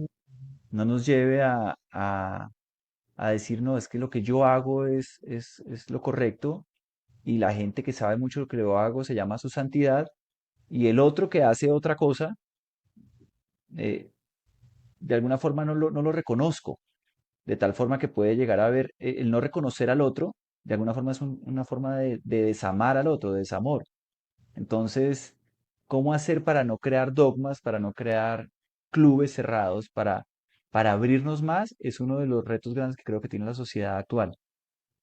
De acuerdo, yo creo que la ciencia, o sea, cuando, pues Ken Wilber tiene, no sé si conoces a Ken Wilber. Sí. Mm, Ken Wilber y él recoge como los modelos de desarrollo de la conciencia y habla del modelo mítico tradicional en donde se sigue esto porque lo dijo el creador o lo dijo el iluminado o lo dijo quien sea y punto final. Y luego se abre paso al paradigma más científico, más racional en donde no, esto se hace porque es la verdad. Luego entonces el plano más pluralista en donde se entiende que cada uno como que tiene su verdad, las cosas se ven desde lugares distintos. ujú, Y luego llega lo que se llama el estadio integral. Y como yo lo he ido entendiendo, que dice que esto apenas está surgiendo, ¿no? Es que en el ujú, estadio integral, en el plano de la ética en especial, eh, digamos, las normas no se escogen o porque las haya dicho un creador o porque la ciencia lo diga, y como el método ujú, científico lo diga. Además que el método científico pues es muchas veces volcado hacia la realidad objetiva, ¿no? Pero eso empieza a cambiar. ujú. Ni que cada persona decida su ética como se le dé la gana, sino más bien entender que hay una serie de cosas que virtualmente a nadie le gusta que le hagan. A nadie le gusta que le mientan, a nadie le gusta que le roben. Y que casi nadie tiene que formarse para saberlas, ¿ah? Que también es muy intuitiva en la conexión con me refiero a que intuición, la conexión con tu corazón, entendido el corazón como ese sitio donde se aloja eh, cosas muy importantes como la gratitud, como el amor, como la paz. Porque sí, ves personas muy cercanas a la naturaleza, muy lejanas a la intelectualidad, a la academia, que te descrestan por su sentido del dar, ¿sí? Por su alegría con la felicidad del otro, por su placer de compartir lo poco que tienen, y te das cuenta que realmente que es algo que está en el ser humano cuando el ser humano está con energía vital alta, ¿sí? Que al final somos eso, somos una energía. Si esa energía está alta, con una energía vital alta, tú estás viendo el mundo en su expresión, viendo la belleza. Pero si tu energía vital baja y baja principalmente por esta pandemia de estrés, de afán, sí, de ansiedad en la que vivimos, pues estás perdiéndote de ver la belleza en lo otro, y lo que estás es eventualmente no construyendo una ética, sino actuando por tu egocentrismo, Mm, pasando por encima del otro. O te interesa solamente es que tú estés bien o eventualmente que tu hijo esté bien, pero los hijos, o que tu padre esté bien, pero los otros demás padres, ¿qué? O que tu religión esté bien y las demás religiones, o que tu partido esté bien y los demás partidos, ¿sí? O que tu equipo esté bien y los demás equipos, ¿sí? Entonces, el tema de poder expandirnos desde adentro para poder ampliarnos y acogernos todos como parte de este mar. Yo pienso que somos como una ola, la vida es como una ola y compartimos la ola con toda la gente que está viva, y eventualmente esa ola va a volverse a incorporar al mar, que es la totalidad. Y al reincorporarnos vamos a entender que, que nunca estábamos separados, que tuvimos un momento como de esa ilusión de ser esa ola que se levanta en el mar para aprender algo antes de volver a ser mar, ¿no? Antes de volver a ser todo. No perdernos de eso que nos une, que es infinitamente más grande de lo que nos separa, ¿sí? Y a mm, mí me parece que es el gran reto del ser humano, que todavía estamos todavía estamos muy apegados a eso que nos separa, porque eso que nos separa nos da cierta identidad, ¿sí? Entonces, pues mira ahorita que están en elecciones en los Estados Unidos, Mm. han sido en buena parte influidas por ese sentimiento de que vamos a ser otra vez los mejores, los de Estados Unidos, pero pienso que el discurso, yo no soy ni de izquierda ni de derecha, ni creo que son trivialidades para lo que realmente es el ser humano. Pienso que el discurso es cómo nos unimos más y cómo una sociedad apoya a la otra y a la otra, y no como países o como ideologías nos separamos. Quiero volver de pronto al lugar más, yo creo que más intuitivo de la conversación. Ujú, eh, y como a preguntarte qué crees que pasó en ese momento en los llanos cuando eras pequeño y ujú. cómo lo interpretas como a la luz de tu conocimiento hoy, de pronto de alguna forma en la que puedas como señalar eso en la vida del oyente, que yo creo que ahí es donde está la transformación. Sí, sí, yo a ese momento le he escrito cuentos, le he escrito poesía, tenía un poema que era como infancia, de hecho le escribí, había una poesía básica que es la garza roja, la corocora, la garza blanca, la vida sola, la garza negra, la vi venir. Y la garza roja, la corocora, que le dicen los llanos, yo la asociaba con ese momento culmen de diluirse con todo, de sentirse parte de todo, de integrarse con los olores, con los sabores, con el viento, con los colores, con todo, con los sonidos, con el sol. Y es esa plenitud de la infancia cuando tocas ese momento donde nada más que el presente es necesario, donde hay un presente total, total, absoluto, poderoso, ¿sí? Que confirma ese poder de la obra de estos libros de Eckhart Tolle. La garza blanca, la vida sola, es ese momento inevitable, la individualidad que nos lleva pues a crecer, a esa adolescencia, que nos hace otras invitaciones, que los amigos, que el sexo, que eventualmente ya vienen como invitaciones más hacia diferenciarnos del otro, temas en su momento como pueden ser las marcas o la música o algo que te diferencia de tus padres. Y esa individualidad te va llevando, ¿no? Entonces, escoges de pronto una carrera para diferenciarte o escoges una carrera porque es la familia para ser individuo, para ser alguien en la sociedad. Y después viene la garza negra, la vi venir, que es como la muerte inevitable, el sufrimiento inevitable, que yo lo vivía en mi historia de las garzas, el sufrimiento inevitable para volver a la garza roja o para partir eventualmente, y ojalá sea en la mayoría de los casos para volver a la garza roja. Para volver a la garza roja es como pasar de ese despertar que en algunos casos, como el mío, se dio muy temprano, a ese madurar de lo que habla Ken Wilber, ¿no? El Mm. despertar, que él lo llama pues el wake up, y el ground up, que él dice que su gran descubrimiento es que los diferenció, que no son necesariamente al tiempo, sino que en mi caso hay un despertar muy temprano y eventualmente hay una madurez, y esa madurez necesariamente implica un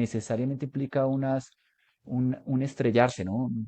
Un sufrir para darse cuenta que eventualmente el niño o la esencia tenía, tenía más luz que la razón, que el corazón estaba mejor orientado que la cabeza.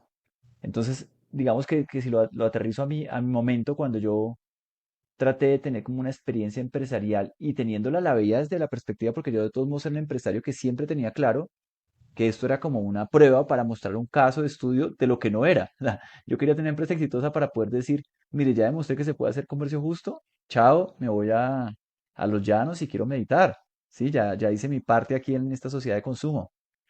Pero de alguna forma yo pensé que, ok, voy a volver a los llanos como un empresario exitoso, a gozarme en los llanos, o voy a volver a los llanos sin nada. También preví eso que podía pasar.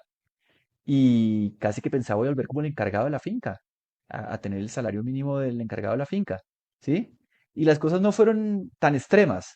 Pues sin duda no volví como un empresario exitoso, pero regresé a ver la belleza, habiéndome quitado encima todas mis posesiones materiales y todas más, mucho más, porque perdí mucho de lo que tenía y no tenía, pero volví a encontrarme con mi esencia y pude madurar, sí, en esta edad adulta, a reencontrarme con Cheche, ¿no? con el niño que tuvo este momento de claridad y estoy caminando casi como a tratar de tocar ese momento. Porque creo que ese momento culmen que yo tuve de infancia, como de esa sensación de, de integración, de disolución con todo, no la he vuelto a tener de al mismo nivel en momentos de meditaciones muy interesantes o en momentos de eventos en los que he participado, como respiraciones holotrópicas, cosas así. He llegado a momentos muy interesantes, pero no a ese punto. Es como que ese punto es algo que, frente a lo cual todavía me falta un poco madurar y explorar. Sí, de alguna forma uno se gana una cantidad de condicionamientos y yo lo que estoy haciendo es tratar como de limpiar, ¿no? Estamos como en un momento de limpieza y esa limpieza nos lleva un poquito más y un poquito más a la coherencia de la expansión de la conciencia. Pienso que es un camino para todo el mundo, no tiene excepción, ¿ah? Es un camino para todo el mundo. Por eso es un camino que yo a veces cuando yo oigo a alguien como Lama Rinchen, que es un lama muy que se está viendo muy Ujú. viral en YouTube, eh, me encantaría tener una charla con él así como la tengo con Pablo de Oros, cara a cara, como estoy contigo, para, para hacerle ver momentos en los que yo he visto algo de dogmatismo en él, ¿sí? Momentos en los que lo veo, en los que, en los que veo una persona que se está perdiendo de una gran oportunidad porque está, porque está demasiado encerrado por el budismo. Que te lo digo a ti porque no quiero que te pase a ti, ¿ah? Te lo digo a Gracias. ti abiertamente. Sí, no, me agrada eso. Creo que siento eso como ligeramente incómodo, pero creo que ahí hay o sea, una parte me dice, no, ahí hay beneficio, ¿sí? Em, ¿qué riesgo verías tú, por ejemplo, en el budismo? ¿O qué has visto? Yo pienso que son caminos fascinantes, que están llenos de aprendizaje, pero no hay que descuidar que son caminos, ¿sí? O sea, no hay que descuidar que son barcas, que son, o como dice Pablo de Orso en su metáfora, el catolicismo es la copa en la que yo escojo beber de la espiritualidad, pero es la copa, la espiritualidad es el vino, ¿sí? Y entonces, sigue siendo un camino, pero el camino siempre va a poder ser trascendido en el momento que tú encuentres esa luz que lo trasciende. O sea, yo pienso que ningún camino construido por el hombre es la verdad absoluta de eso que es inabarcable en el hombre. ¿Sí me hago entender? O sea, que hay Mm. algo que no tiene límites, no tiene fronteras, que hay caminos que nos pueden llevar a a ese paisaje, pero una vez que entremos a ese paisaje, tenemos que superar tenemos que tirar la copa, pues, ¿sí? Porque de pronto encontramos que no es un vino, sino es un mar para el cual del cual podemos hacer parte. Yo pienso que ahí viene el encuentro. Te estoy hablando de algo que quisiera yo experimentar, que de pronto de niño tuve un sabor de esto y que ahorita adulto estoy yendo hacia allá y estoy yendo de una forma pragmática para poderle hablar de esto a consultoras, a empresas de petróleo, a farmacéuticas. Pues, tremendo tema, ¿no? A mí cuando me dicen en el colegio, voy a las reuniones de papás y levanto la mano y digo, venga, es que todo lo que ustedes están diciendo está muy bien, pero no estamos educando a nuestros hijos para una sociedad que ya no les corresponde a ellos porque ya esta sociedad se está trascendiendo. Deberíamos educar a nuestros niños como unos místicos contemporáneos.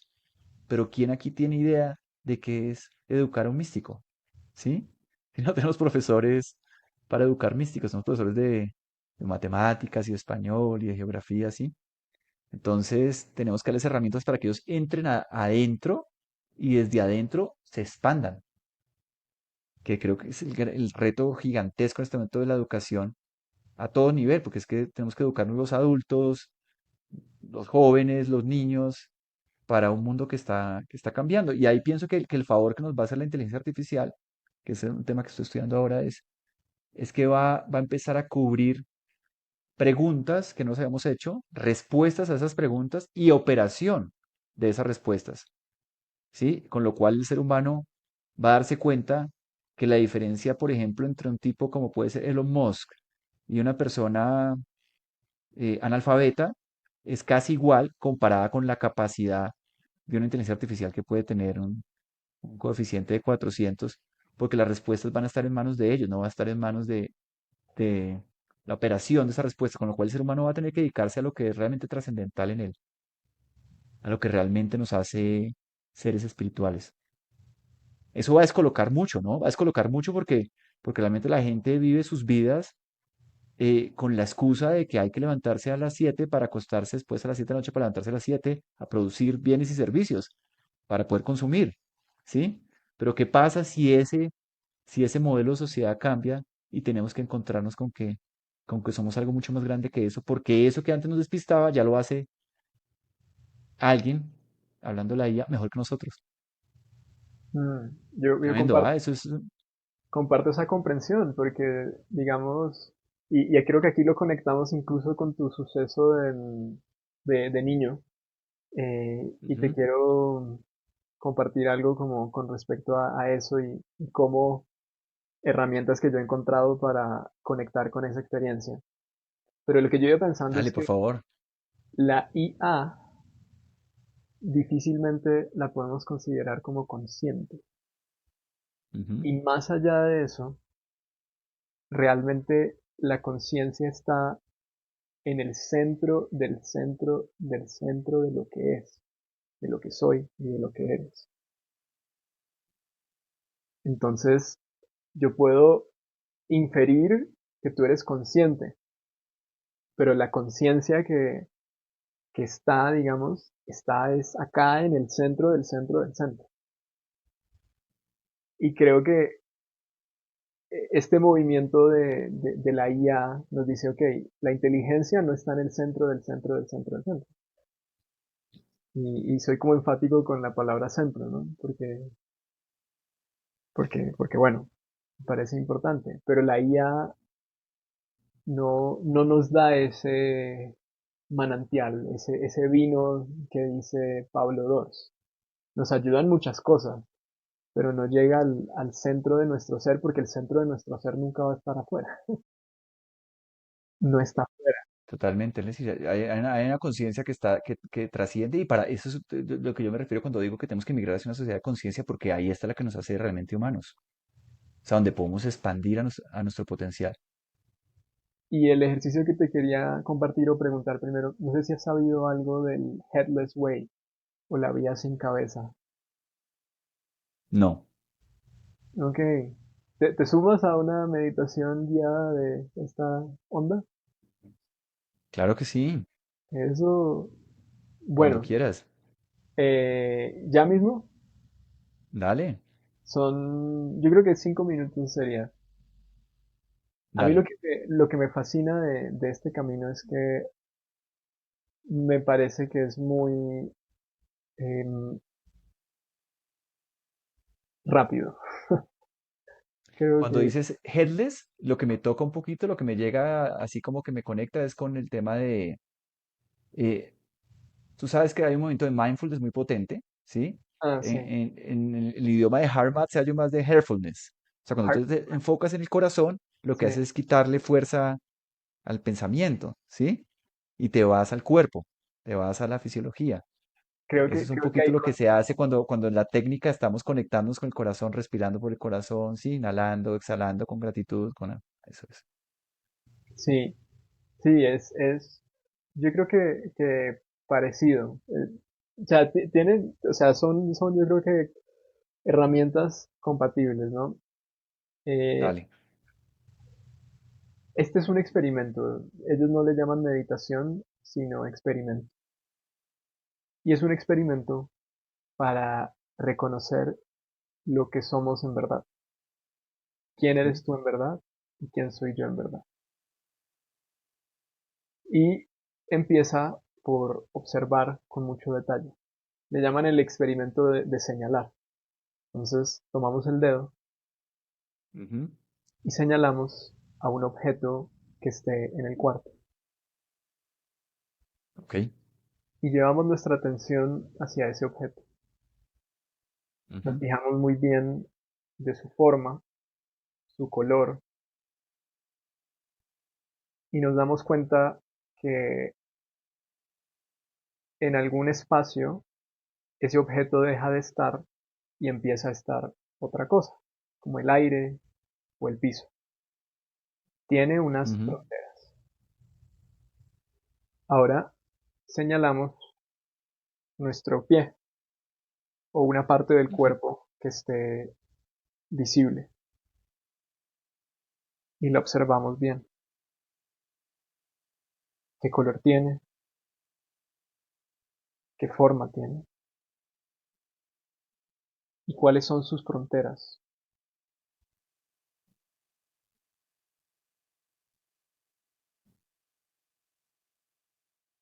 Ahora señalamos el pecho ujú, y observamos bien el pecho.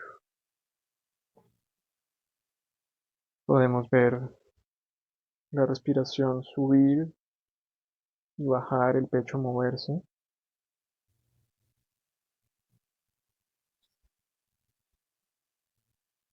Observamos bien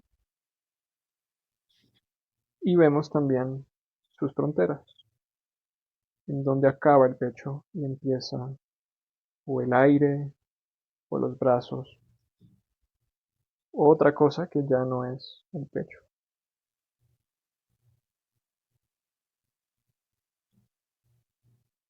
Y ahora señalamos el lugar desde el cual estamos observando o donde los demás ven nuestra cara. ¿Qué hay ahí?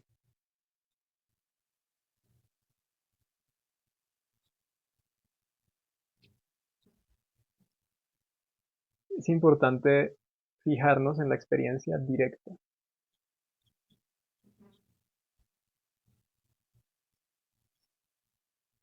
¿Qué hay ahí? No qué creemos que hay ahí, sino qué hay ahí, aquí y ahora, una experiencia directa.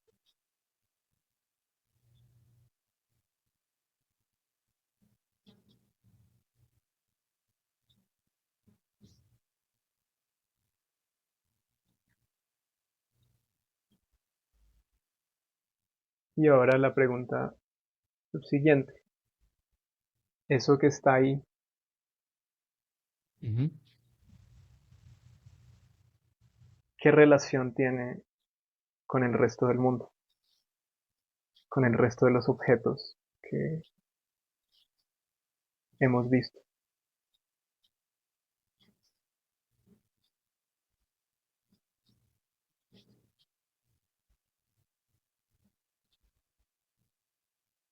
¿Y debo contestarte esa pregunta o...? Si quieres. No, cuando decías que hay ahí y su relación, pues yo pensaba inicialmente que hay ahí, tú me decías y yo, sí, claro, hay una luz que se refracta en nuestro cerebro y que acuerda ver al pie, al objeto, al pecho, ¿sí? Pero al final, ¿cómo se relaciona sabiendo que lo que estamos viendo es energía, como, como arreglos de energía, que realmente no es materia, sino energía de baja densidad que se transforman en objetos que vemos? Pareciera que eso que vemos realmente pues está dentro de nosotros, pero se comparte con todos, porque todos estamos viendo lo mismo, sabiendo que es luz refractada en nuestro cerebro, todos estamos haciendo un acuerdo, hay una conciencia que nos integra y que nos permite a todos ver, o el objeto que era, en mi caso era estaba mirando este objeto inicial, o mi pie, o cómo eso que es energía, estamos todos de acuerdo para verlo de la misma manera, para verlo como un pie o como un pecho, ¿sí? Eh, sí, me llama la atención porque finalmente eso que estamos viendo es como una película en la que estamos todos de acuerdo, ¿no? Es una ficción en la que estamos todos de acuerdo. Y a la pregunta de qué hay ahí, Sí, pienso que cuando digo que hay es como una conciencia que nos une. Tiene que haber una conciencia que nos une y que nos permite ver a todos lo mismo, o ponernos de acuerdo para ver eso. lo que yo he explorado, sin ánimo de ser muy, como digo, controversial, pero lo que yo he explorado es que entre menos conceptos al hacer el experimento, muchísimo mejor. Es un... Ahí va de vuelta lo del corazón, me maravilla, ¿no? O sea, entre Es menos una conceptos sensación. y más felt sense, más cómo se siente. Hay una... cosa muy misteriosa. ¿Sí? No, no,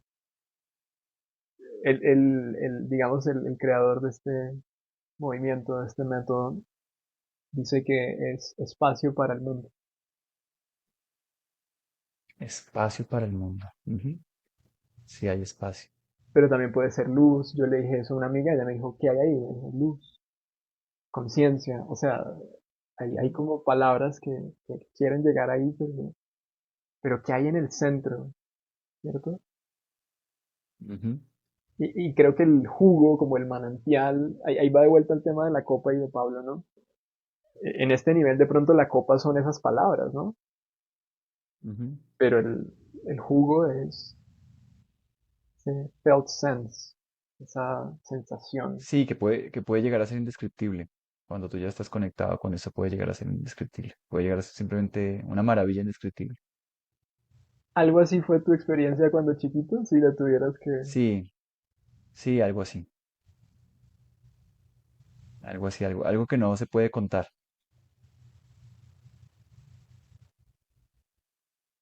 Sí, solamente lo que no se puede contar es indescriptible, ¿no? Lo que se puede contar de alguna forma tiene algún tipo de descripción. Mm.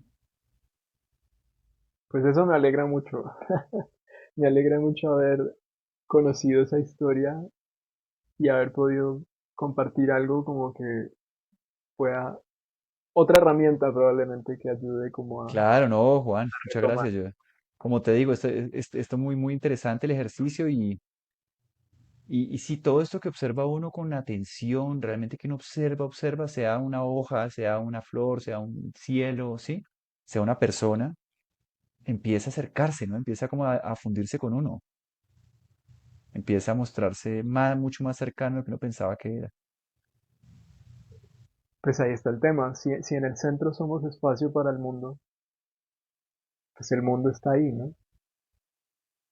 Sin duda, sí, claro. Claro, más tiene que estar adentro porque sí, no está afuera, está adentro. Afuera de energía, nada más. Sí. A veces creo que todo está siendo como muy orgánico porque a veces a ver, cuando yo descubrí este experimento, me pareció que era algo, o sea, a mí me voló la cabeza y dije, wow, o sea, como a esta pregunta de quién soy yo, llegó esta persona y dijo, pues señales. Y para mí fue como tan sencillo y esa sensación, o sea, para mí es como un manantial, como un gran tesoro. Em, y a veces de pronto por encajar no, quiero ser budista, quiero ser un monje budista, como que digo, como que no le presto atención como, como a este camino que pues es nuevo. Esto lo descubrió Douglas Harding, un filósofo inglés, Ujú. después de estudiar muchas religiones y de estar en un viaje en la India y de preguntarse quién soy yo, quién soy yo, quién soy yo, quién soy yo.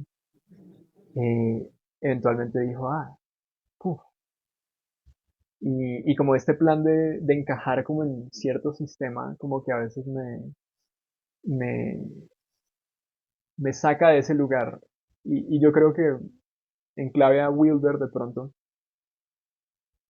Y bueno, ahí vuelvo, no sé si al budismo, pero es que está también en la introducción al budismo es no creer algo porque lo diga una escritura o porque lo diga un maestro, sino en la experiencia directa, Verificarlo.